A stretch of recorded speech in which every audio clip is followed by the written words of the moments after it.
العالمين والصلاة والسلام على سيدنا ونبينا أبي القاسم محمد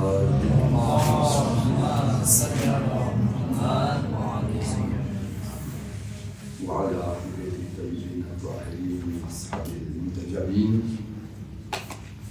ولعنة الله على أعداء الإسلام من اليوم إلى قيام يوم الدين. أما بعد قال الله تبارك وتعالى بسم الله الرحمن الرحیم اقیموا الصلاة وآتوا الزکاة. سب سے پہلے میں علماء کرام اور ہماری جو عظیم شخصیتیں ہیں اور خاص کر اسلامی جمہوریہ اسلامی کے مسئولین اور خانہ خرم کے مسئولین اور اسی طرح آپ ادارے گرامی کا شکریہ ادا کرتا ہوں اور اسی طرح ہمارے برادران اہل سنت سب کا شکر گزار ہوں. آج جس موضوع پر مختصر گفتگو کرنی ہے وہ ہے رہبر معظم کے جو اقتصادی نظریات اور اقتصادی جو پالیسی ہے معاشی پالیسی. یقیناً معیشت کی بہت اہمیت ہے.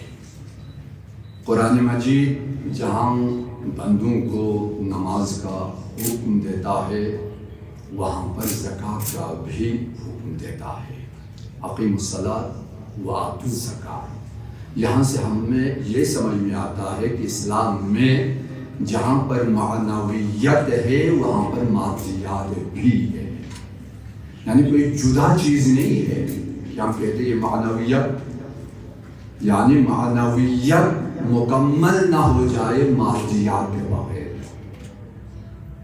اس کی بہت ساری مثالیں قرآن میں ہے. رہبر معظم انقلاب یہاں پر زکوٰۃ کا ایک خاص معنی بیان کرتے ہیں. البتہ رہبری آپ کی جو بصیرت ہے جب دشمنوں نے چاروں طرف سے اقتصادی اور معیشتی جو پابندیاں لگائی گویا کہ بعض لوگوں نے کہا کہ ایران شعب ابی طالب میں ہے تو رہبری کی بصیرت دے کے رہبری نے فرمایا کہ ہم شعب ابی طالب میں نہیں ہے, ہم ابھی باب خیبر فتح کرنے والے ہیں.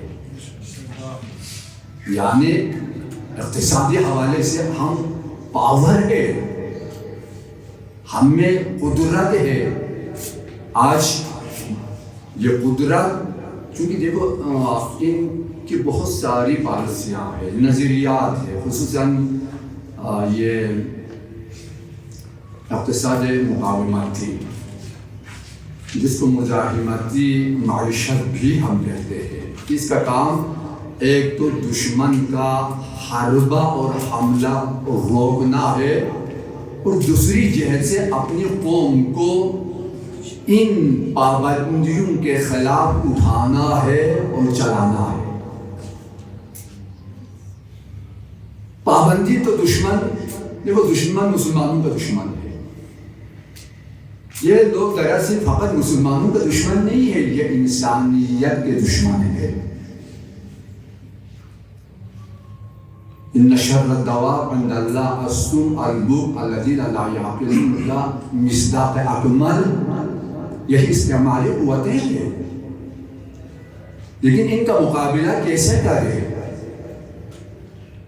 لن یجعل اللہ للکافرین علی المؤمنین سبیلا. یہ اسلام کا منشور ہے کسی بھی شعبے میں قرآن کی یہ آیت ہماری رہنمائی کرے. اور یہاں پر لا نہیں ہے, لفظ لا نہیں ہے یعنی ہرگز کسی بھی زمانے میں دشمن کو آپ پر تسلط کا حق نہیں ہے. آج اگر ہماری معیشت پر اگر دشمن کا کنٹرول ہے, آج اگر خزانے ہمارے اختیاروں کے معدنیات ہمارے نکالتے ہیں, وہ پہاڑ ہمارے جواہرات ان کے, جی یہ سب کچھ کیوں؟ یہ دراصل یہ تسلط اغیار ہے کہ جس کی نفی قرآن کرتا ہے۔ اگر تم مسلمان ہو، اگر تم مومن ہو، اگر تمہیں اللہ پر یقین ہے تو لن یجعل اللہ، خدا نے ہرگز کفار کو تم پر مسلط نہیں کیا ہے۔ امام نے جو انقلاب لایا، کہا انقلاب ما انفجار نور کو، یعنی یہ فقط ایک دینی انقلاب نہیں ہے، یہ معیشتی انقلاب بھی ہے۔ معیشت، اقیموا الصلاۃ وآتوا الزکاۃ، رہبری چونکہ ایک مجتہد، ایک مرجع کے ساتھ ساتھ ایک نظریہ پرداز ہے۔ نظریہ پرداز یعنی جو خود تخلیق علم کرے، جو خود تولید علم کرے۔ میرے عزیزو، آج جو ہم مار کھاتے ہیں لکیر کے فقیر بننے کی وجہ سے، دوسروں کی تقلید، دوسروں کی تقلید، دوسروں کی تقلید۔ بھائی علم ہے، آگے بڑھو۔ اقبال نے کیا کہا تھا؟ تہران ہو گھر عالم مشرق کا جنیوا، شاعر کی پورے عرض کی تقدیر بدل جائے۔ تہران میں ایک ٹی وی پروگرام میں نے کہا تھا، اقبال نے انقلاب کے آنے سے 100 سال پہلے یہ شعر، اقبال نے کہا انقلاب کے آنے سے 100 سال پہلے، یہ ابھی انقلاب کی کوئی خبر نہیں ہے، چونکہ کہا نا اقبال سحری کے وقت قرآن کھول کے قرآن سے الہامات لیتے تھے، قرآن سے الہامات لیتے تھے۔ تو قرآن کہتا ہے اتقوا اللہ یعلمکم اللہ، اگر تقوی اختیار کرو تمہیں کسی مدرسے میں جانے کی ضرورت نہیں ہے، خدا خود تمہیں سکھائے گا، یعنی بصیرت مل جائے گی، دشمن شناسی ہوگی، دوست شناسی ہوگی، ذمہ داری کا تعین کر سکے گا آج ہم کہاں کھڑے ہیں اور کہاں ہمیں کھڑے ہونا چاہیے۔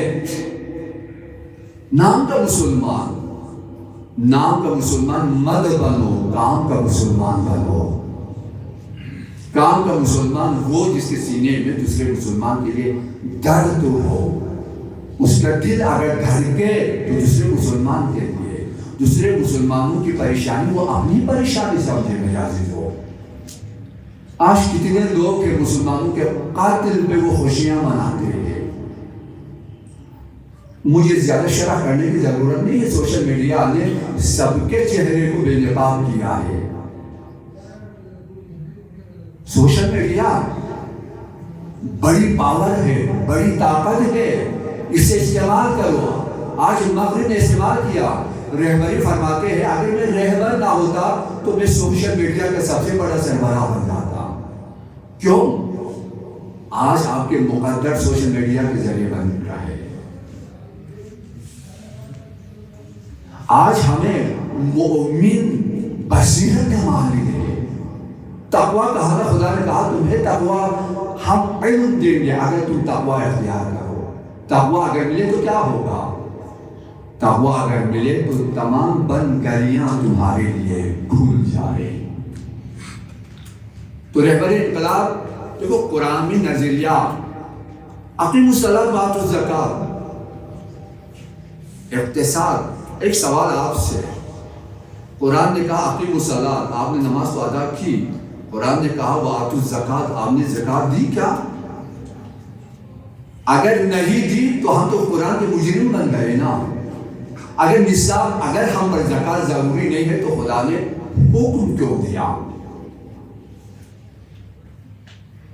رمضان ہی نہیں، ہر دن قرآن فہمی کے لیے کتاب انزلناہ الیک مبارک لیدبروا آیاتہ، تلاوت کا اپنا ثواب، لیکن قرآن پر عمل کرو گے تو ہم زندہ بنیں گے۔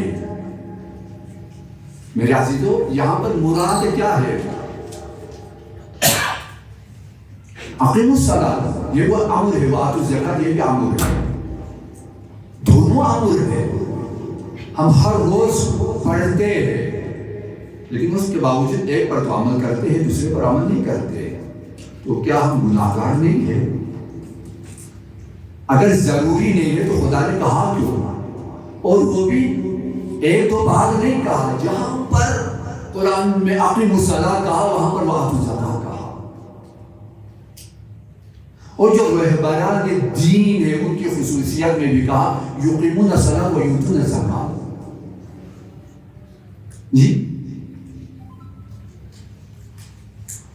وہ نماز بھی قائم کرتے ہیں، زکوٰۃ بھی دیتا ہے، یعنی زکوٰۃ اسلامی معیشت کا ایک ستون۔ اگر یہ ستون اگر ہمارے معاشرے میں کھڑا ہو جائے تو آپ کے معاشرے میں معیشت کی عمارت نہیں گرے گی۔ جب معیشت کھڑی ہو جائے تو مطلب یہ ہے کہ آپ کے معاشرے سے غربت ختم ہو جائے۔ آج ہم کشکول لیے بیٹھے ہیں، آئی ایم ایف ہمیں یہ دے ہمیں وہ دے، کیا یہی آئی ایم ایف ایران کیوں قرضہ نہیں مانگتا؟ تمام تر پابندیوں کے باوجود ایران اپنے پیروں پہ کھڑا ہے، اس لیے کہ رہبری نے ان کو دشمنوں کے مقابلے کے لیے مقاومتی معیشت کا اعلان کیا ہے۔ اپنی قوم کو اپنے پیروں پر کھڑے ہونے کا جو درس دے وہی رہبریت کا حق رکھتا ہے، ورنہ کیا آج پاکستان کا ہر بچہ مقروض ہے۔ بھئی جو قرضہ لیا کیا کراچی کی سڑکیں تو قبرستان بنی ہوئی ہے، جو پاکستان کے لیے جو نا کراچی لیکن سڑکیں قبرستان ہے۔ بھائی آئی ایم ایف سے ہر سال مذاکرات کرتے ہیں، اس دفعہ تو انتہا کر دی کہ ہمارے وزیر اعظم صاحب آئی ایم ایف سے مطالبہ کرتے ہیں بجلی کے بل ہمارے لیے بجلی کی قیمت گرا دے۔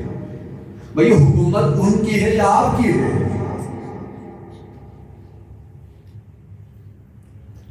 کیوں ایسا ہو رہا ہے؟ اس لیے کہ اعتماد ملت پر نہیں ہے۔ یہ پاکستانی قوم دنیا کی شریف ترین قوم، دنیا کی عزیز ترین قوم، دنیا کی انتہائی باعزت قوم، باشعور قوم،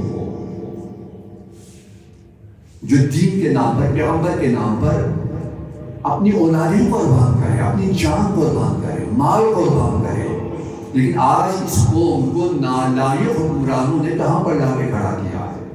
آج معیشت کا حال یہ ہے کہ آنے والا پاکستان کا ہر بچہ مقروض ہے۔ بھئی ہمارے پاکستان میں کمی کس چیز کی ہے؟ چونکہ غلاموں کی حکومت ہے تو غلامی میں آزادی نہیں ہے، استقلال نہیں ہے۔ غلام اپنے دماغ سے سوچتے نہیں ہے، وہ غلام آقاؤں کے اشاروں پہ چلتے ہیں۔ تو میرے عزیزوں، اسلام غلامی کی زنجیر توڑنے کے لیے، مسلمان ہے نا، قرآن غلامی کی زنجیر توڑنے کے لیے قرآن نے کہا ہے کہ لَن يَجْعَلَ اللَّهُ لِلْكَافِرِينَ عَلَى الْمُؤْمِنِينَ سَبِيلًا۔ آج تیری معیشت پر کنٹرول پاکستان کے جوانوں کو ہونا چاہیے، پاکستان کے پڑھے لکھے لوگوں کو ہونا چاہیے۔ آج ایران، تمام دنیا کی طاقتوں نے ایران کو محاصرے میں لیا۔ اگر اقتصادی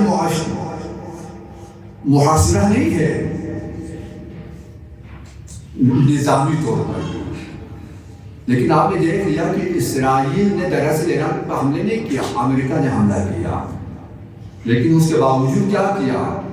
100 جہاز بیک وقت حملہ کرنے کے لیے کہا ایران کے گرد کچھ حصار ہے، کچھ نامرئی طاقتیں ہیں کہ جو ہمیں آگے جانے سے روکے، اگر ہم آگے بڑھیں گے تو ہم خود تباہ ہو جائیں گے۔ یہ کس نے کہا؟ یہ برطانیہ کے جاسوسی ادارے کے سربراہ نے اعلان کیا۔ جی یہ کسی مسلمان چینل کی خبر نہیں ہے، یہ کسی مسلمان تجزیہ نگار کی خبر نہیں ہے میرے عزیزوں۔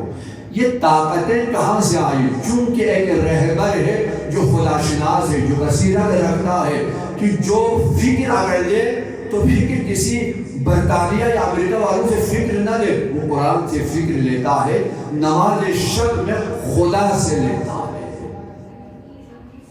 جو خدا سے رابطے میں ہو۔ خدا کہہ رہا ہے خدا اس کے لیے کافی ہے۔ تو میرے عزیزو قرآن کو سمجھو، اقیموا الصلاۃ۔ اس رہبری نے ہمارے مفسرین قرآن تو تفسیر کرتے ہیں لیکن ان کو بہت سے لوگوں کو نہیں پتہ یہ آیت کہہ کیا رہی ہے۔ وہ قربتاً الی اللہ قلم اٹھاتے ہیں، بھائی قربتاً الی اللہ نہ اٹھاؤ، پہلے تخصص حاصل کرو۔ قرآن ہے تخصص، آیتوں کو کھولو۔ قرآن ہر زمانے کے لیے ہے۔ آج یہ آیتیں ہمیں کیا پیغام دے رہی ہے؟ اگر آج کے جوان کو اگر قرآن نہ آشنا نہ کرے، قرآن سے آشنا نہ کرے تو ہم قرآن کے بھی مجرم ہیں اور رسول اللہ کے بھی مجرم ہیں۔ وقال الرسول یا ربی ان قوم اتخذوا ھذا القرآن مہجورا۔ یہ کوئی مذاق نہیں ہے میرے عزیزو، یہ قرآن ہے۔ ہمارے گریبان اور رسول اللہ کا ہاتھ، وہ بھی میدان محشر میں، پروردگارا یہ قرآن آیا تھا، یہ قرآن میں نے پہنچایا، لیکن میری امت نے قرآن کو چھوڑ دیا۔ یہ انگریزوں کے غلامی میں چلتے ہیں، یہ اپنی نسلوں کو بھی انگریزوں کا غلام بناتے ہیں۔ اردو زبان کی قدرت بھی ہے، اہمیت بھی ہے۔ اردو یہ اقبال کی زبان ہے، یہ انقلاب کی زبان ہے، یہ بیداری کی زبان ہے، لیکن آج تم نے اردو کو دوسرے درجے کا زبان بنا کر آج انگریز بننے میں بڑے شوق ہے، انگریز بننے میں انتہائی سب سے آگے بڑھتے ہیں۔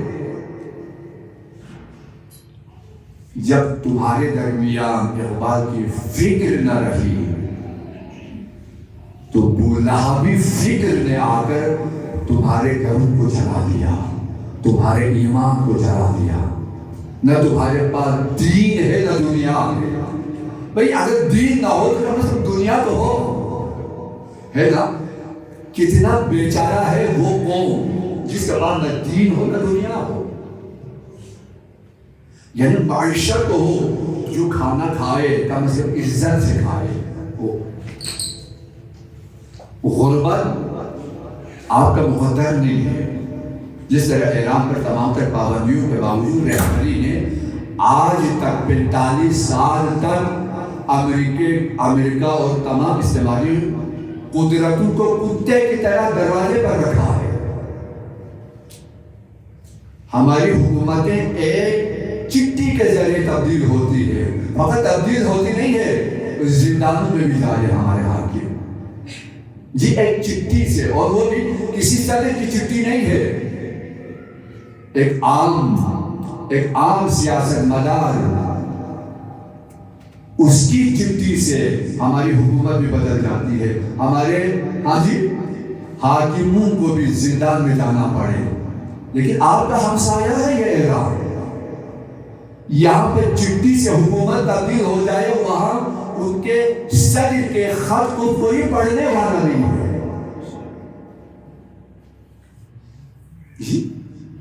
یہ ایران نوازی نہیں ہے، یہ حقیقت ہے آنکھیں کھولنے کے لیے۔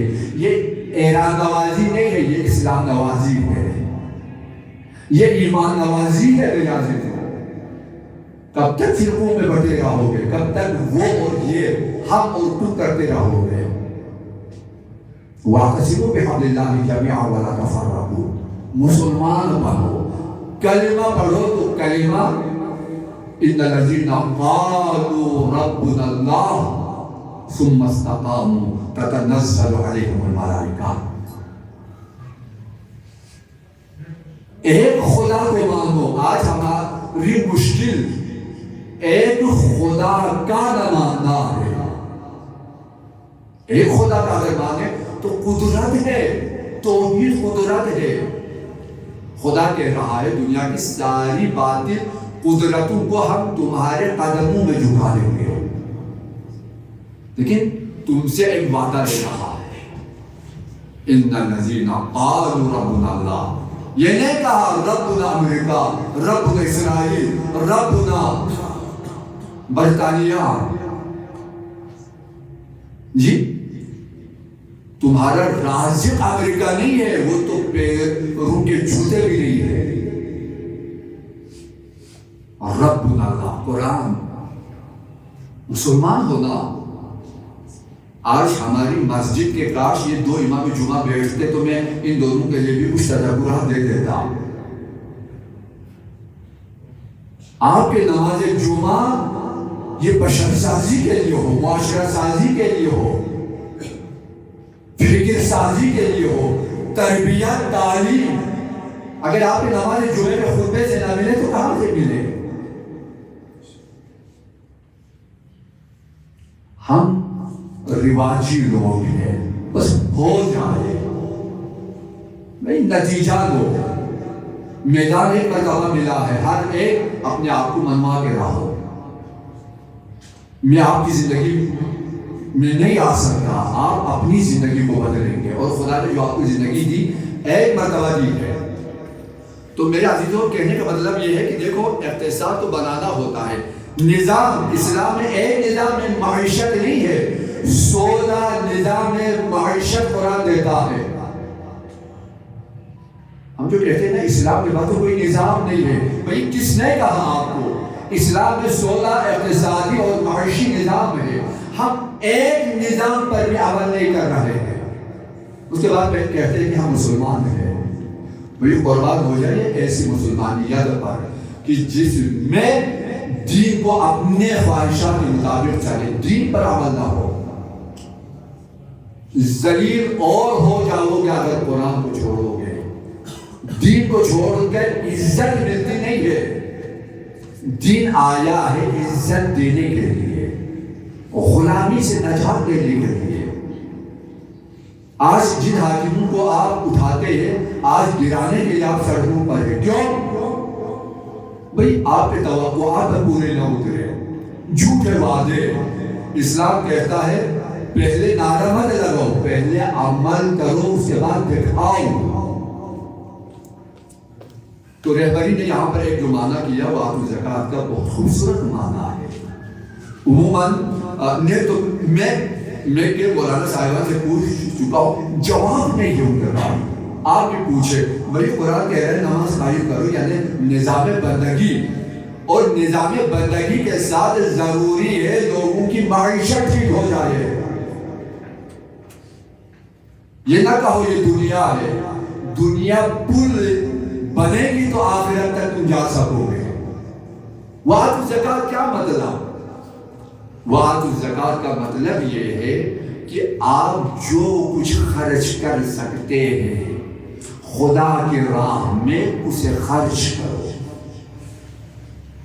ٹھیک؟ نظام زکوٰۃ رہبری فرماتے ہیں اگر یہ نظام زکوٰۃ اگر رائج ہو جائے تو مسلمانوں میں کوئی فقیر نہ رہے. یعنی مراد فقط وہ نصاب کے پیچھے نہیں ہے، بلکہ جو کچھ کسی کی ضرورت کو پورا کرنے کے لیے تم سے ہو سکتا ہے وہ ادا کرو. ایک جدید قرآن مفہوم ہمارے سامنے آتا ہے تو ہم صبح میں زکوٰۃ ادا کرنے والوں میں بن جائیں گے، شام کو بھی زکوٰۃ ادا کرنے والوں میں بن جائیں گے. میرے عزیزو یہ تو قرآن ہے. دیکھو کہہ رہا ہے نماز قائم کر دو، نماز تو قائم کر دو، وآتوا الزکوٰۃ. بھائی جب میرے پاس نصاب ہی نہیں ہے تو میں کہاں سے کروں؟ یہاں سے قرآن فہمی کا ایک جدید دروازہ کھلتا ہے. محتاجوں کو دو، اور خود دوسرا ایک نظام صدقہ ہے. مغرب نے جو نظام دیا نظام ربا ہے. قرآن کہتا ہے یمحق اللہ الربا ویربی الصدقات، دونوں میں مضارع کا صدقہ ہے. یعنی اللہ خود ربا کو مٹاتا ہے اور صدقے کی پرورش کرتا ہے. صدقہ یہ کس کے لیے ہے؟ یہ غریبوں کا حق ہے.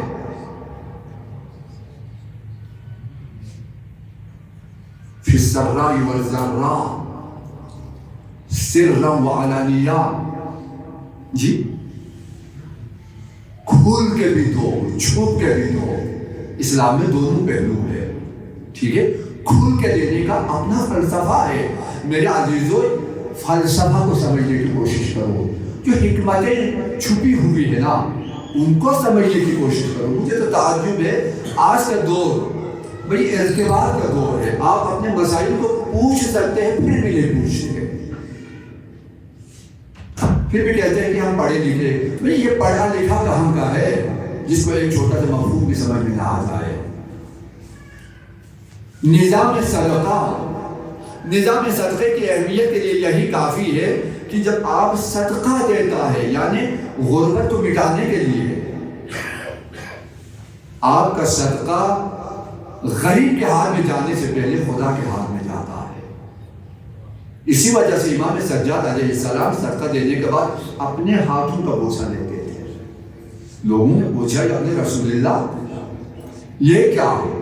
فرمایا جو میں نے صدقہ دیا ہے یہ سائل کے ہاتھ میں جانے سے پہلے یہ خدا کے ہاتھ میں گیا ہے. یعنی میرے ہاتھ سائل کے ہاتھ میں نہیں تھا، خدا کے ہاتھ میں تھا. تو نظام صدقہ، اگر نظام صدقہ پاکستان میں قائم ہو جائے تو غربت ختم ہو جائے. جی یہ وزیر معیشت اس بیچارے کو تو بٹھا کر ایک محنت اس کو اقتصاد اور معیشت سکھانے کی ضرورت ہے. وزیر خزانہ کو خزانہ خالی کرنا تو آتا ہے، بھرنا کو نہیں آتا. کیوں؟ ایران دیکھو رہبری امام نے صدقے کے لیے ایک نظام قائم کیا. آج ایران میں ہر مسجد میں صدقے کے لیے صندوق ہے. صدقہ دیتے وقت اس کے مذہب تو مت ڈھونڈو. قرآن کہتا ہے صدقہ اسے دو جو مستحق ہو. جی صدقے کے جو صندوق ہے ایران میں کتنی لڑکیوں کی شادیاں ہوتی ہیں.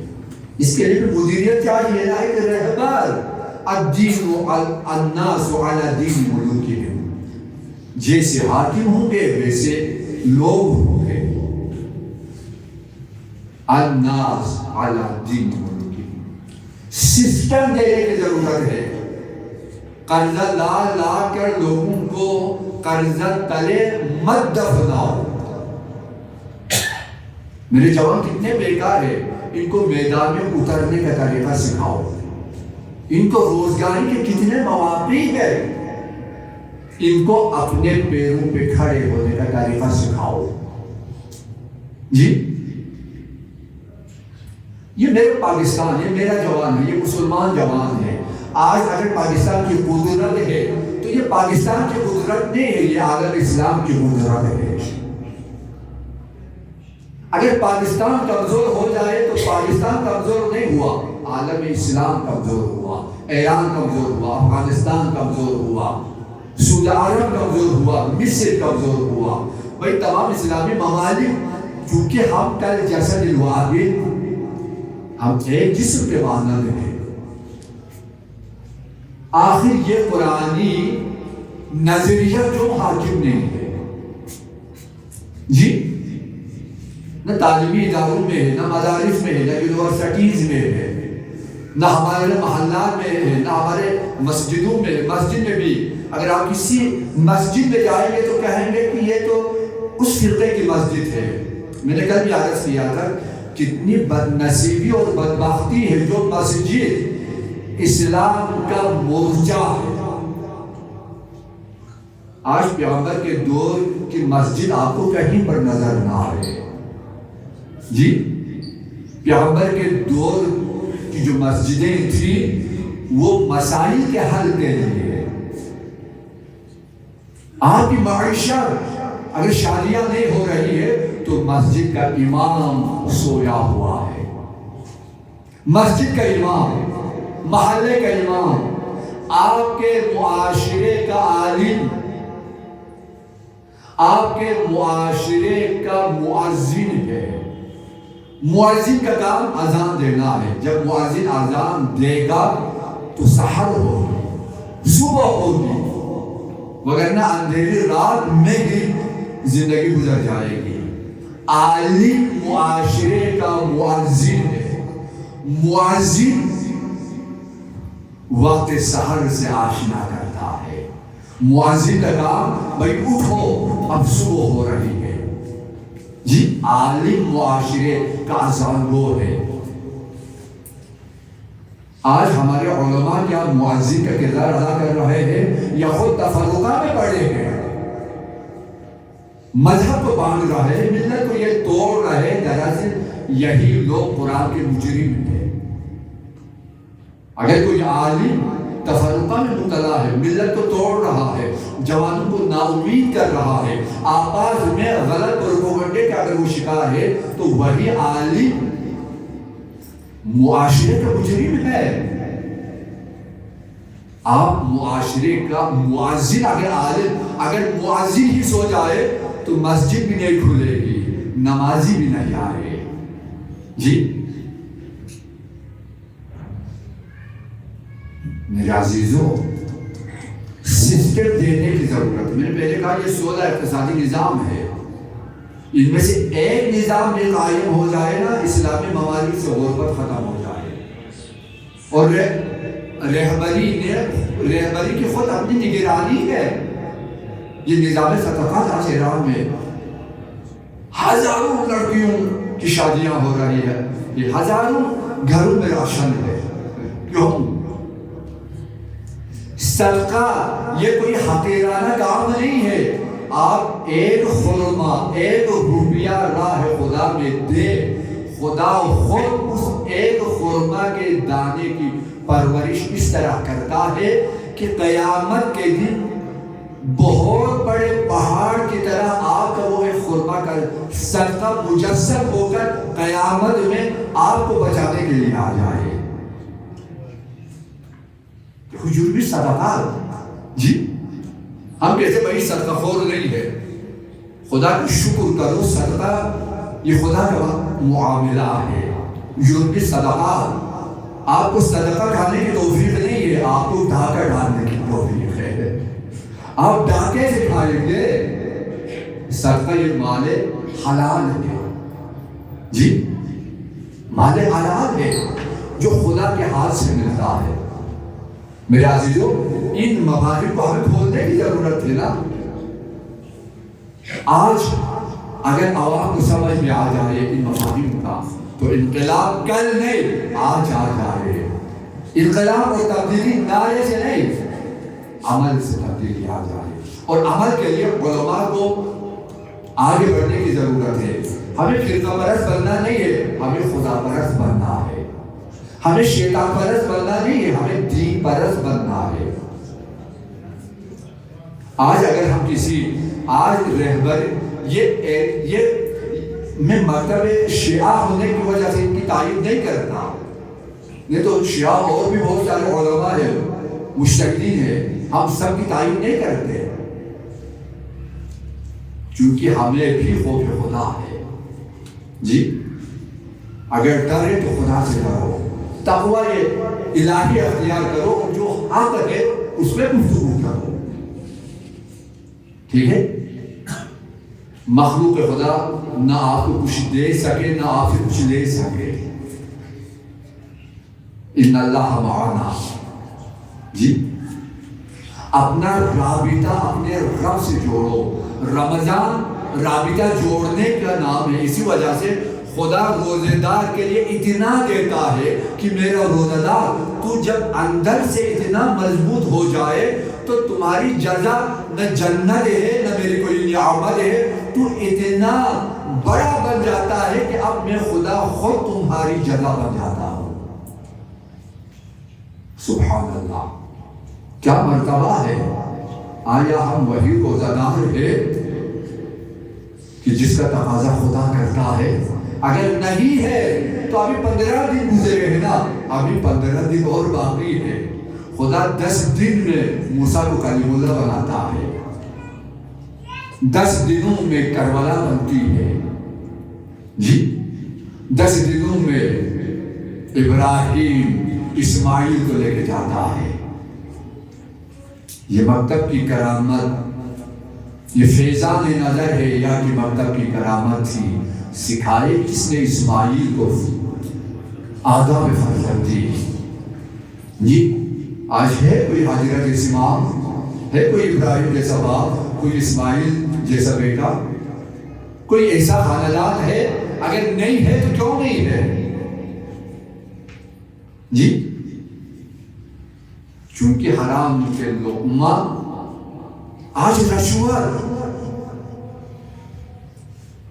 کیوں؟ بھائی صدقے کے نظام کو ہم نے ختم کیا. قرض الحسنہ ایران کا ایک امتیاز یہ بھی ہے کہ وہاں پر قرض الحسنے کے باقاعدہ بینک موجود ہے. آپ کو قرضہ چاہیے، قرض الحسنہ، من ذا الذی یقرض اللہ قرضا حسنا. قرآن ہے نا، کون ہے جو خدا کو قرضہ دے؟ یعنی قرضے کی اتنی اہمیت ہے کہ خدا سائل کو پیش نہیں کرتا، اپنے آپ کو پیش کرتا ہے. ہے کوئی مسلمان سمجھنے والا؟ ہے کوئی مسلمان قرآن سے ہدایت لینے والا؟ آج آپ کے ملک میں قرض الحسنے کا نظام ہے جی؟ کہتے ہیں ہم مسلمان ہے. بھئی مسلمان ہے تو پھر قرآن میں عمل کرو نا. آج میرا جوان کام کرنا چاہتا ہے، وہ تجارت کرنا چاہتا ہے کوئی اس کو قرض الحسنہ دے؟ ہم سود تو دیں گے جو حرام ہے، جس کو خدا مٹاتا ہے، جو خدا کے ساتھ جنگ ہے، جو دین کے ساتھ جنگ ہے. سود کھانے والا، سود دینے والا قیامت کے دن وہ شیطان کی خوبصورت بیوی بن کر وہ آ جائے. یہ سود کھانے والا ہے. سودی کاروبار تو ہم فخر سے کرتے ہیں، لیکن قرض الحسنہ جو خدا کے ساتھ کاروبار ہے.